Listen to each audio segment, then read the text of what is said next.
Hi everyone, and welcome to ACTi's third generation ENR introductory webinar. All of these webinars are recorded and they'll be up on the website in about a week. All you have to do is go to the ACTi website, click on video clips here at the bottom, and you'll be able to see a long list of all of our current videos and demos, but the easiest way to find the webinars is to be able to type in the word webinar here on the left and click on the magnifying glass.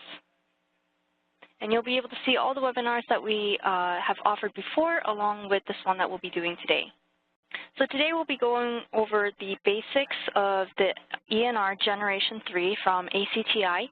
If you go to the ACTi website and click on Product Selector here, you'll be able to go into our list of different products. If you filter for the Video Management System, you'll be able to see all the MVRs that ACTi offers. The ENR Generation 3 that I'll be demoing today are the ENRs that start with ENR-2. So all of these serial numbers will be the Generation 3. So you'll be able to see here, it'll be these four that you see on the screen. And so, as you can see, we do offer a lot of various different products. If you come into the ACTi website and under the quick search, you search for complete MVR comparison, you'll be able to get this chart here that you can download for your reference later. But you'll be able to see that the Generation 3, or ENR-G3, is part of our Linux-based standalone MVR solutions compared to our Windows solutions, software and standalone. But even within the Linux-based standalone MVRs, these are the different model numbers, and there are various differences compared to the previous ENR generation, such as additional licenses based on the model number. So some of them we offer 4, 9, 16 maximum number of cameras supported, but we do offer up to 32 now with the ENR-G3. It does support things such as POS, Security Plus, access control, et cetera, et cetera. So you can go ahead and take a look at this Excel when you have time, but there are quite a few features that we've added into the Generation 3. So once you purchase your ENR Generation 3, there are other aspects you need to consider, such as the hard drives within the actual unit. So if you go back to the ACTi website and click on Project Planner here, or on any page that you're on, if you go under Resources, you can get to the Project Planner here, and you'll be able to see all the various tools that we offer in order for you to be able to plan your project easier, such as the mounts that go with the camera, switches, etc. But today what I want to focus on is the hard disk selector and the bandwidth and storage calculator.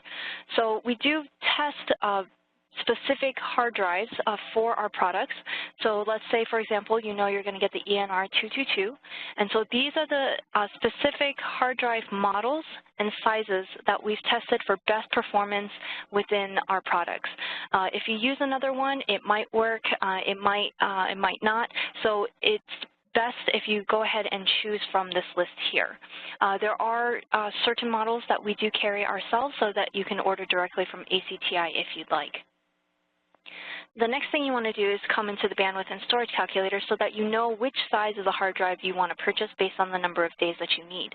So the storage calculator can go ahead and help you figure out how much storage you need to purchase, or based on what you already purchased, how many days can you actually store your video. So for example, if I know that I bought a 10 terabyte drive and just one of them for my ENR, and I know I'm going to have, for example, 10 of the A21s, and I want it at highest resolution, 15 frames per second, H.264, and the best video quality, and I estimate that I'm going to be recording 24 hours a day, then I can calculate that I will be keeping my recordings for about 24 days. And it goes, like I said, vice versa as well. If you know you want to be keeping your storage for about 30 days, and you've got 10 of these A21s, for example, highest resolution, 15 frames per second, excellent video quality, 24 hours a day, you need at least 13 terabytes in order to keep that 30 days of storage. So make sure that you can go ahead and use these tools and use the bit rate that it suggests for you in order to get this estimated storage or estimated number of recording days. So when you go on site, there are a couple things that you want to make sure that you have. If you go into our download center on the ACTi website, you always want to make sure that you have the IP utility and on a PC just in case you need to be able to troubleshoot your cameras. So if you click on the global search on the left-hand side, type in IP utility, it'll automatically start filtering out the information for you, and you can go ahead and download the IP utility standard edition for your computer. So this download center gives you various information such as the firmware, the manuals, how to reset, what does the hardware actually look like, etc. All of the information that you could actually need is on this download center. So basically, if you're looking for any sort of information, come here first. So what I want to show you next is how to set up the networking of your ENR Generation 3. So what you can do is you can type in the model of your ENR and tell it that you're looking for manuals and guides for a VMS, and you'll see that there's this quick installation guide for the ENR Generation 3. If you just click on the words, it'll do the download for you. So if we go ahead and scroll on down here, you'll be able to see this is the front interface and this is the back interface. So for every ENR, regardless of the model, you are going to have 2 LAN ports. You're going to have 2 network ports, okay? And on the ENR Generation 3, one is clearly labeled LAN and one is clearly labeled WAN, W-A-N. So the whole point of having 2 network ports is to be able to separate out your camera traffic from your regular router traffic. And that way, it'll use the best use of the amount of bandwidth that the customer's site has to offer, and your camera traffic won't be mixing up with all of the traffic for the computers, all the printers, phones, et cetera, that are usually on the router network. So basically, you want your WAN to go eventually back to the router, and then your LAN goes to a switch with all of your cameras. This way, like I said, you'll be able to separate out all of your traffic, and you want to make sure that the IP address of the LAN and the WAN are in completely different subnets. So not only is it physically separated, but subnet-wise, the IPs are also separated. So for example, if your router is giving out 192.168.1.1 addresses, okay, you want to make sure your LAN is something at least something like 192.168.0, for example, and that way they're completely separated out. As in Generation 2, we do have certain models that have built-in PoE ports. So for example, on the ENR-220P, P standing for those PoE ports, you'll see that there are built-in PoE ports here. You still have your LAN, you still have your WAN, but you can plug your cameras directly into the PoE ports on the actual unit. All right, so the various models have various number of PoE ports, et cetera. So if we scroll on down here, you'll see that when you don't have built-in PoE ports, like I said, your LAN goes to your PoE switch, to your cameras, and then your WAN should go back to your router. The default IP address of the LAN will be 192.168.0.10, and there's a built-in DHCP server on the LAN. So all of the cameras that you plug into the switch and that go eventually back to this LAN will also automatically get 192.168.0 addresses. And then your WAN will just take whatever address your router is assigning it. So when you have built-in PoE ports, same thing. The LAN is already connected to these PoE ports, or I should say these PoE ports are already part of the LAN network. So the built-in DHCP server on the LAN are going to automatically assign your cameras addresses 192.168.0. Okay, and then your WAN goes back to your router. So now that you have your hard drive, you have your unit, you've set up the network, let's go ahead and log on into the ENR. So the ENR series are all Linux-based, so you can get into it by using the built-in HDMI monitor on the back of the unit, and you can also get into it by just typing in the IP address into the Internet Explorer. So once I find what the IP address of my unit is through the IP utility on my computer, I can go ahead and click on the IP address and get to the login page that looks like this. So I'll go ahead and log in. All right, and so as we go ahead and log on in, this is what we call our live view page. So you'll be able to see that here you'll be able to see all of your cameras in real time. And so it's a very easy to use interface. So you have your cameras here on the left-hand side. If you want any camera to go to the live view screen, all you have to do is you can double click on a particular camera. You can click and drag the camera out onto the screen.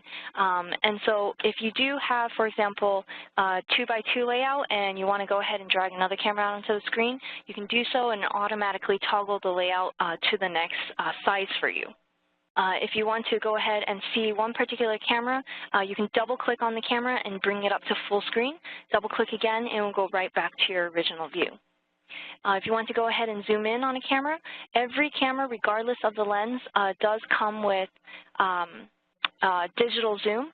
So basically, it'll just blow up the pixels for you in order for you to actually see the image.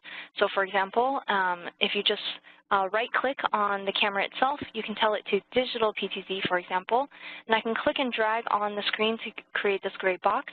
Once I do so, it'll go ahead and zoom in, and I can keep clicking, and as you can see, it starts getting very blurry, very pixelated, because this is just digital zoom, so it's just blowing up the pixels for you. All right, and so once you're finished zooming in to what you'd like to see, you'll see this picture within a picture, and there's a red box here. If you just right-click on the red box, it'll go ahead and go back to the normal screen.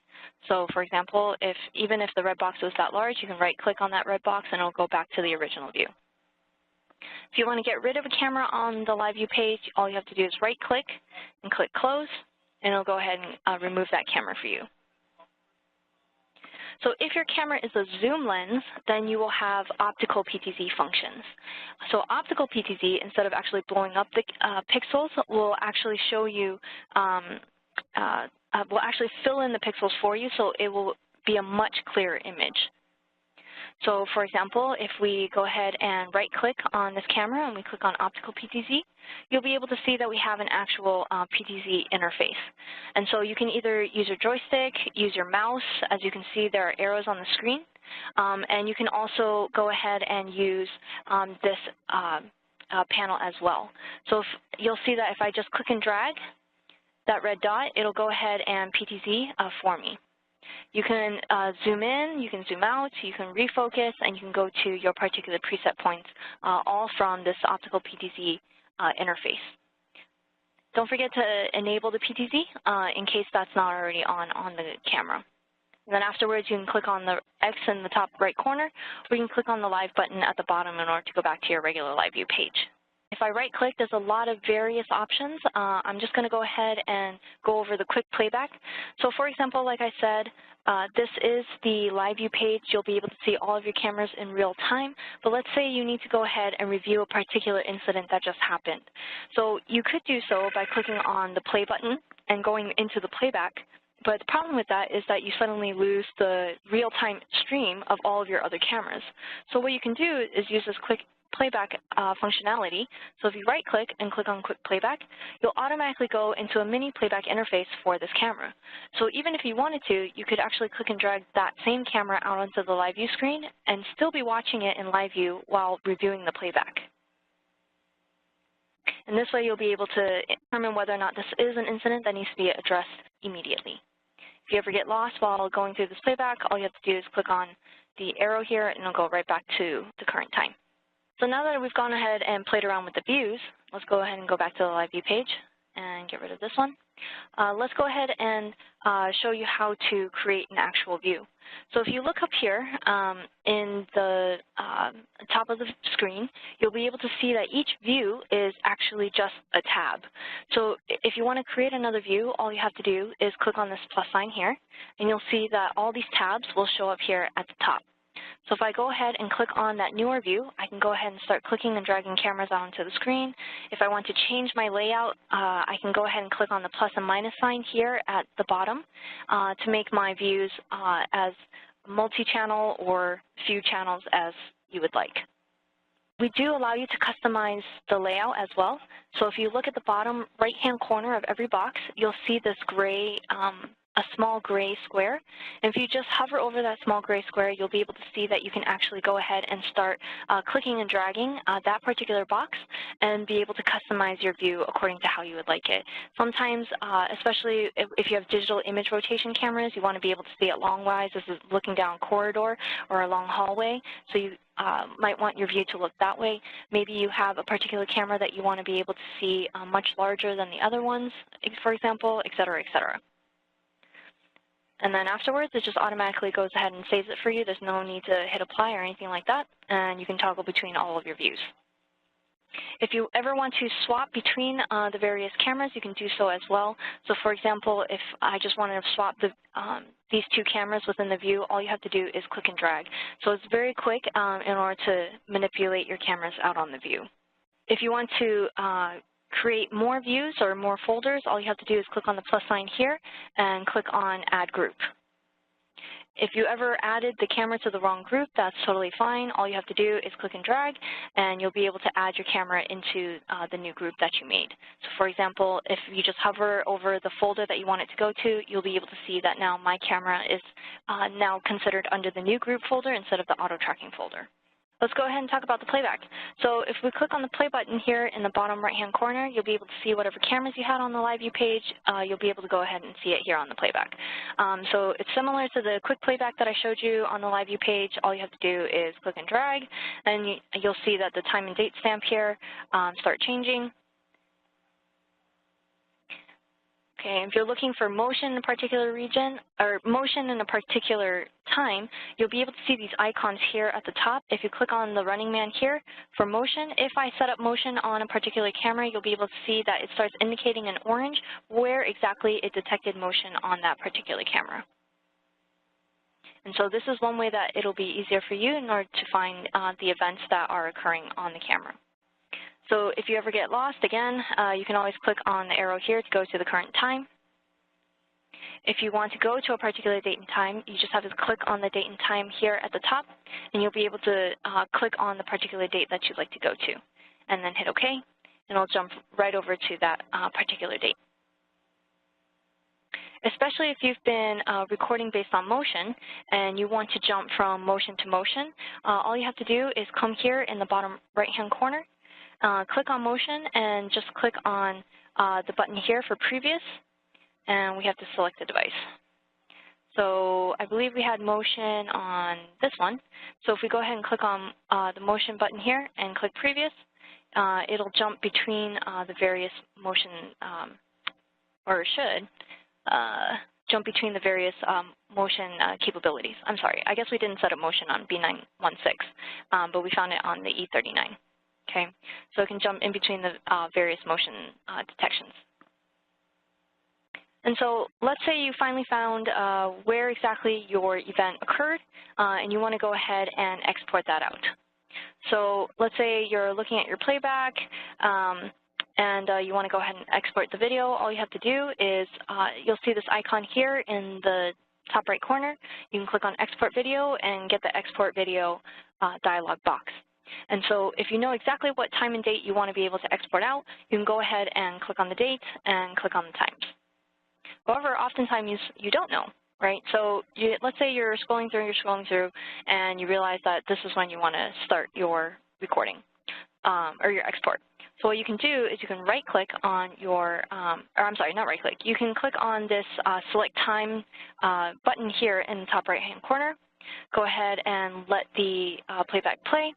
And as it's playing, you'll see that it's starting to highlight that section in orange. And so let's say you're letting it play. You can also fast forward by clicking and dragging the playback bar yourself. Let's say you realize that this is when your event ended. You can go ahead and click on that button again and click on the Export Video button, and you'll see that the highlighted date and times on the playback are automatically in this duration setting here. And that way you can go ahead and let the ENR fill in the settings for you instead of having to find a piece of paper somewhere to scribble down the hours and minutes and seconds. So you'll see that we do offer various file types in order for you to export out the video. You can export it out as a .avi or a .raw file. So .avi is very simple to play back. All you have to do is use any Windows PC, and any Windows PC will have that Windows Media Player in order for you to play back that AVI. The one downside to the AVI is that it does take a little bit longer to export out this video.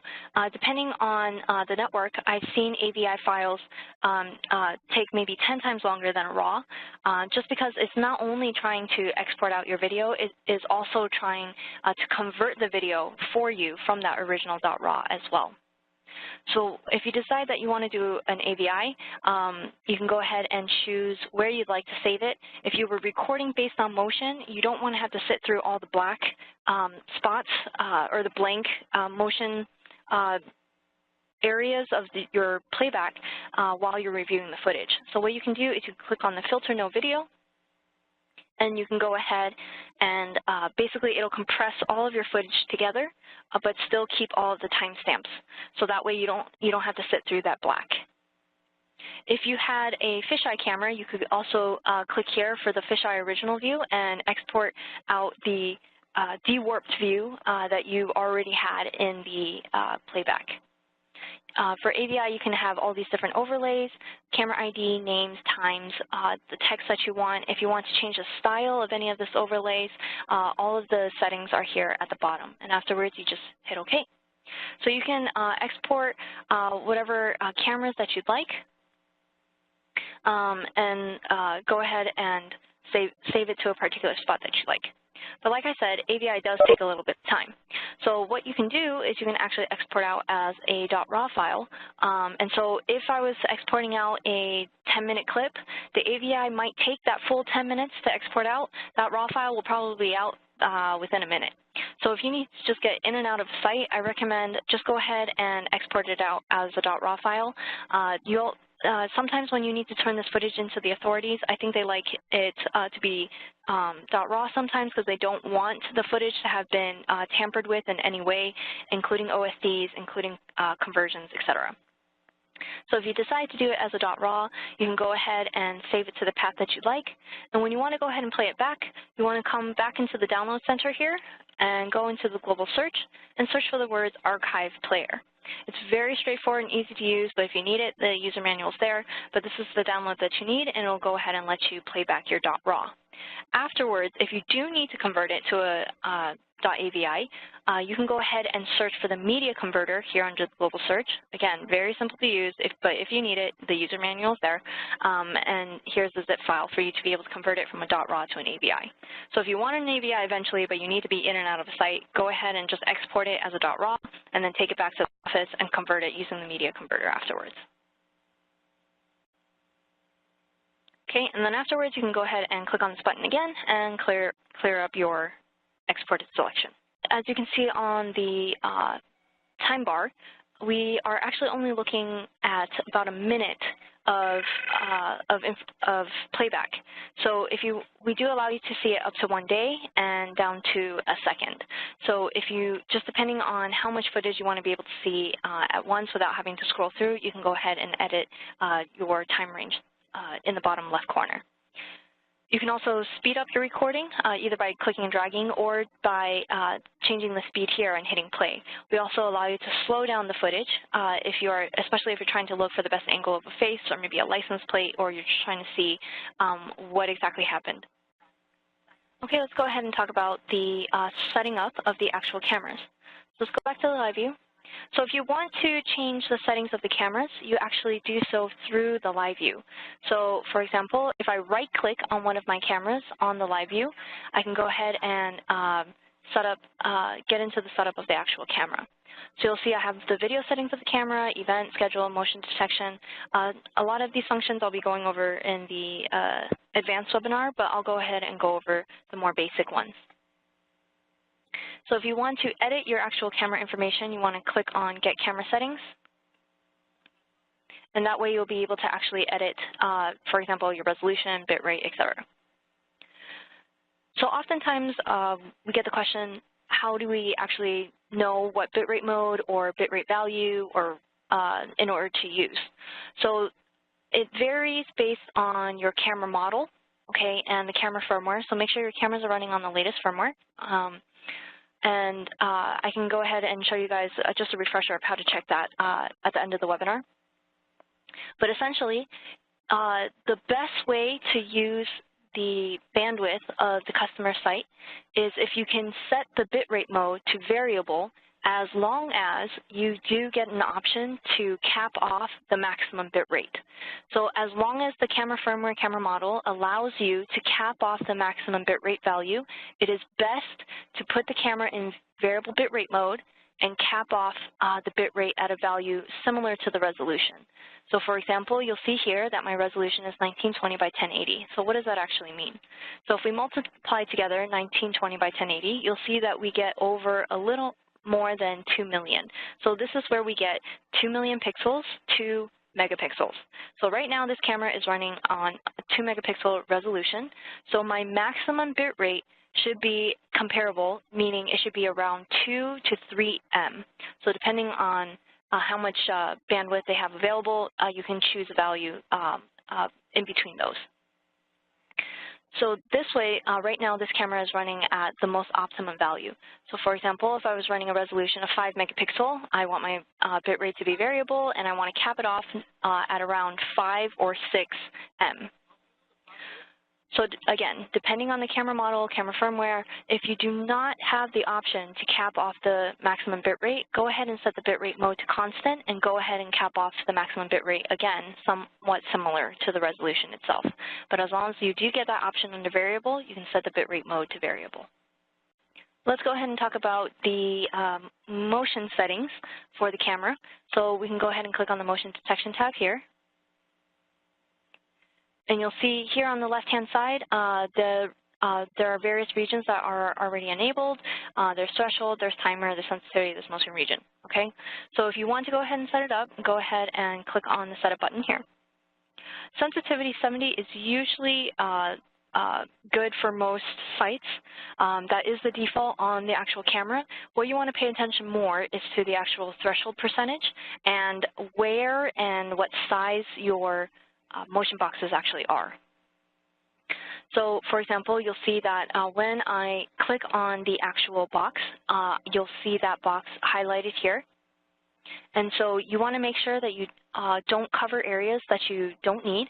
So for example, most likely we are not looking for motion on the wall, so I don't need to make one giant box like this, right? And so because we just need to know, for example, when this door opens or when people come in and out. So the threshold so the sensitivity indicates how sensitive an individual pixel is to the change in motion. So like I said, 70 is about the average for most sites, so you can go ahead and leave it there. But the threshold percentage is the percent of those sensitive pixels that have to be triggered in order for it to be considered motion. So right now what this means for this setting and this box is that this box has to have at least 40% of its sensitive pixels be triggered in order for it to be triggering motion. So anything that triggers less than 40% is not going to be considered motion. So most likely, if I just happen to have a dog come through the door, the dog is not going to trigger 40% of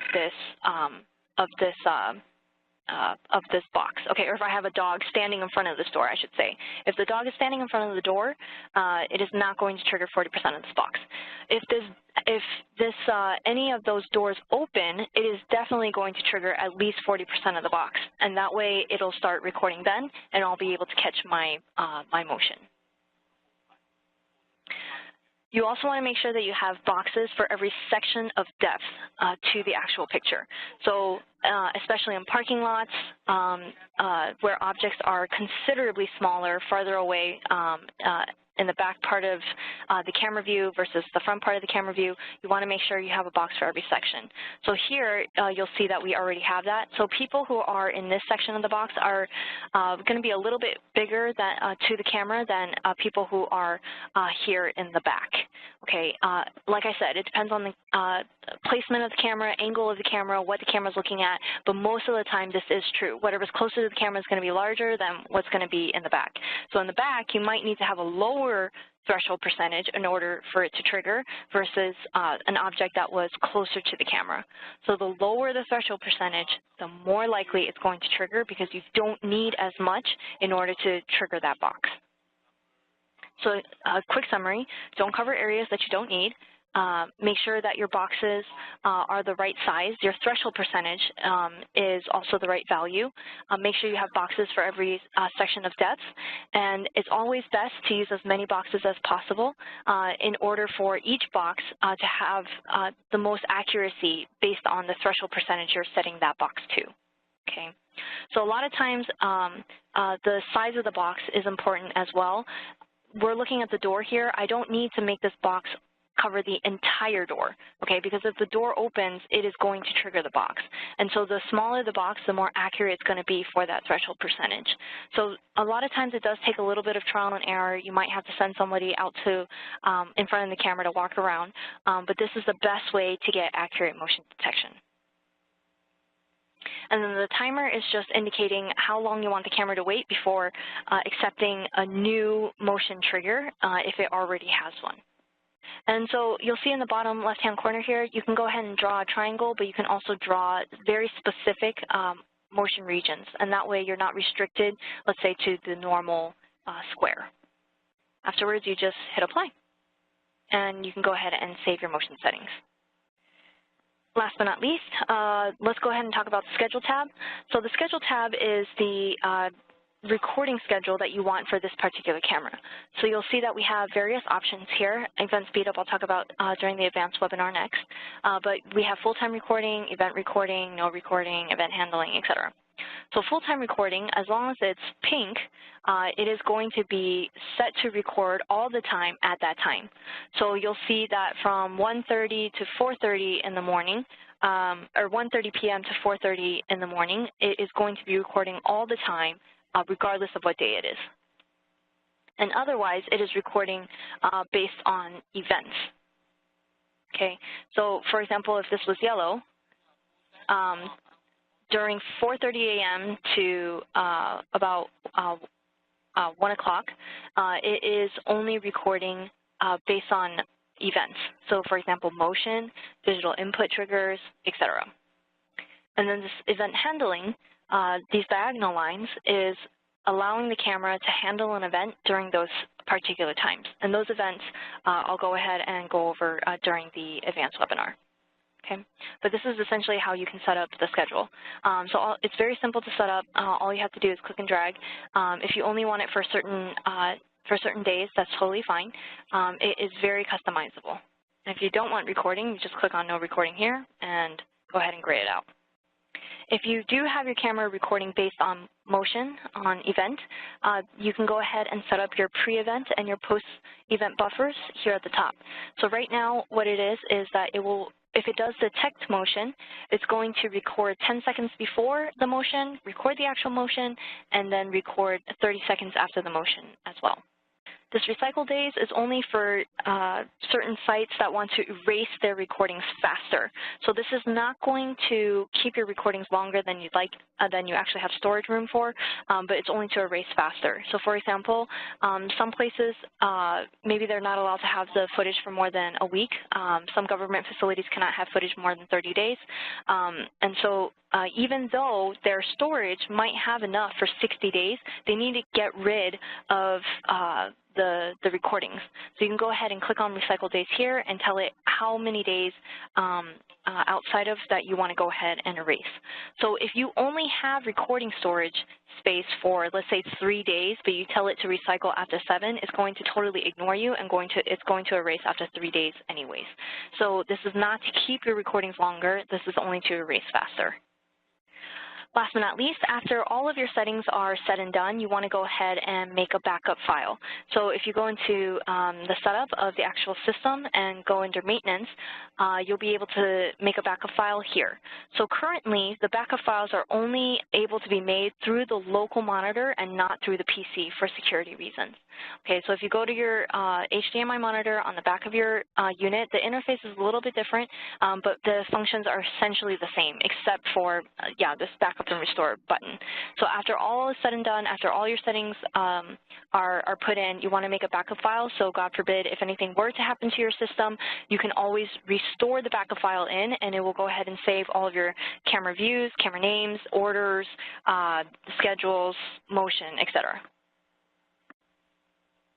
Okay, let's go ahead and review how to use the IP utility. So under the global search, before you go on site, make sure you download the IP utility.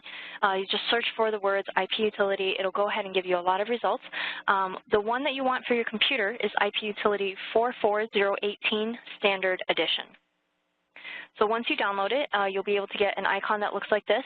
And once you open it, you will go ahead and see all of your cameras with their current IP addresses, serial, MAC address, firmware versions, etc. So if you do need to upgrade the firmware of your camera, let's say we wanted to check if there was a firmware update for our B52 here. So we can go into the download center here, type in our model B52, tell it to look for software and firmware downloads for camera, and you'll see that the latest camera firmware is 6.12.34. So if we go ahead and download this firmware by clicking on it, we can go ahead and extract the zip file, and then afterwards, you can come back into your IP utility, check mark your camera, click on firmware upgrade, tell it to upgrade the latest firmware, hit browse, and go ahead and click on the folder of where you saved that camera firmware and hit apply. And that way you'll be able to upgrade your camera. As long as the cameras are trying to upgrade to the same firmware, you can go ahead and check mark multiple cameras. So for example, my B52 here, my E23 are all version 6 firmware, and they both need to be upgraded. So I could check mark those two cameras. Depending on the network, you can start off with maybe upgrading 3 to 4 cameras at a time, seeing if the network is stable enough to do more than that. So the IP utility is a great way in order to upgrade your cameras in bulk. So not only is it good for upgrading firmware, troubleshooting, you can also go ahead and assign your camera's static IP addresses or, static IP addresses through the IP utility. So you can check mark all your cameras, click on Change Network Address, Static IP Address, and tell it what starting IP address you want to start from. So these are just filler numbers, okay? I don't recommend that you start from 0100. That is the default address of ACTi cameras. So for example, you could start from 0101. Okay, so then what it will do is it will assign the cameras 0101, 0102, 0103, so on and so forth with static IP addresses. If you want to double make sure that your cameras are on DHCP, you can go ahead and click on the dynamic IP address as well and hit apply. It'll change all of your cameras to DHCP. Thanks everyone for joining ACTi's ENR G3 Basics webinar today. If you do have further questions, please feel free to email us at technical.support@acti.com. You can also follow up with your ACTi sales rep. Thanks and have a great day.